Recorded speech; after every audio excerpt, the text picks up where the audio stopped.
Assalamualaikum warahmatullahi wabarakatuh. Perkenalkan, nama saya Helmi Adiwinata. Saya dari Fakultas Pariwisata dan Industri Kreatif. Saya dari program studi pariwisata. Di sini saya ingin mengerjakan tugas UAS, yaitu studi kelayakan bisnis pariwisata, yang berjudul Desa Wisata Menggala. Latar belakang: desa wisata adalah desa yang dijadikan tempat wisata karena daya tariknya yang dimilikinya. Desa wisata biasanya memenuhi semua unsur wisata yang memiliki potensi daya tarik seperti wisata alam, wisata budaya, dan wisata hasil buatan manusia. Kemudian desa wisata biasanya dibuat di suatu kawasan tertentu dengan didukung oleh atraksi atau akomodasi dan fasilitas lainnya. Adapun visi dan misinya, yaitu yang visi menciptakan sebuah desa wisata yang aman, nyaman, dan bersih, lalu juga memberikan pengalaman yang bermanfaat dan menarik untuk para wisatawan. Kemudian misinya mengutamakan kualitas desa wisata dibandingkan kuantitas, meningkatkan kesadaran masyarakat dalam membangun wisata yang bersih, aman, dan nyaman. Lalu yang terakhir, meningkatkan sumber daya manusia dan sumber daya alam yang berkualitas dan berkembang. Adapun untuk strategi pemasaran, di situ kita akan melakukan promosi, membuat akun desa wisata Menggala di media sosial. Seperti yang kita ketahui, di sini adalah sudah zamannya modern, jadi kita harus menggunakan teknologi yang sekarang. Maka dari itu kita salah satu promosinya akan membuat akun sosial media, mungkin seperti kita membuat akun Instagramnya ataupun yang lainnya. Kemudian menjalin kerjasama dengan media lokal untuk mempromosikannya. Kemudian memasang billboard desa wisata di jalan-jalan utama. Lalu memberikan pelayanan ekstra bagi wisatawan. Itu yang cara menjalin hubungan dengan pelanggan, memberikan potongan harga bagi wisatawan yang sudah sering berkunjung, dan yang terakhir memberikan pelayanan dengan ramah tamah.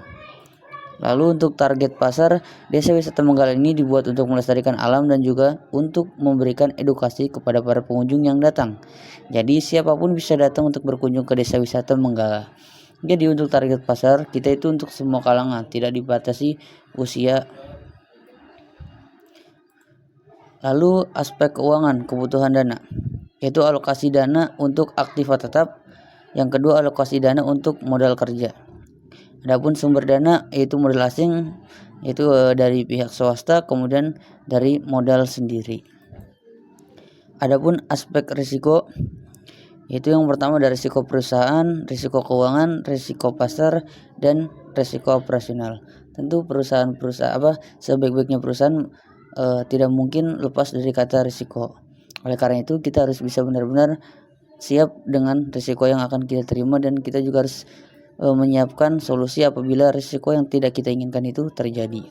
Kemudian aspek sumber daya alam dan sumber daya manusia. Aspek sumber daya alam yang kita gunakan yaitu memanfaatkan sumber daya alam yang ada, seperti memanfaatkan adanya beberapa bukit dan pemandangan hutan yang masih sangat indah. Kemudian di situ tidak akan membangun bangunan yang bisa merusak lingkungan dan alam.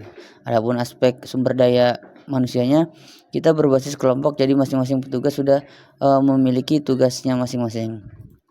Adapun aksesibilitas dan transportasi, karena desa wisata Menggala berada di daerah pegunungan, maka akses untuk menuju desa wisata tersebut masih sedikit susah.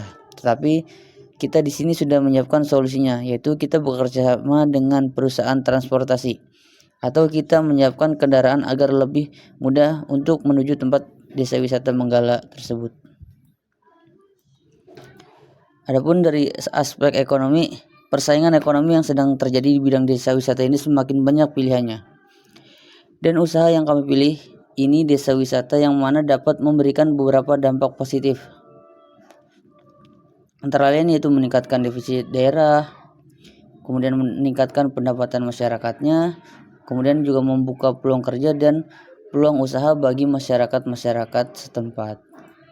Lalu dari aspek sosial, pembangunan desa wisata berada di lingkungan yang jauh dari perkotaan. Letaknya itu di dekat pegunungan, yang mana lingkungan ini masih sangat sejuk dan indah, sehingga kawasan ini sangat cocok dijadikan wisata alam yang mengedukasi. Lalu dari aspek politik pemerintah secara langsung ataupun tidak langsung dapat berpengaruh terhadap dunia bisnis. Semakin kacau kondisi politik suatu di daerah atau negara, akan berdampak makin kacau pula pada dunia bisnis di daerah atau negara tersebut. Lalu dari aspek hukum, meminta izin kepada pemerintah setempat, lalu dan surat permohonan penetapan desa wisata dari masyarakat ditandatangani perbekal atau kepala desa. Ya, mungkin itu saja yang bisa saya presentasikan, kurang lebihnya mohon maaf yang sebesar-besarnya. Assalamualaikum warahmatullahi wabarakatuh.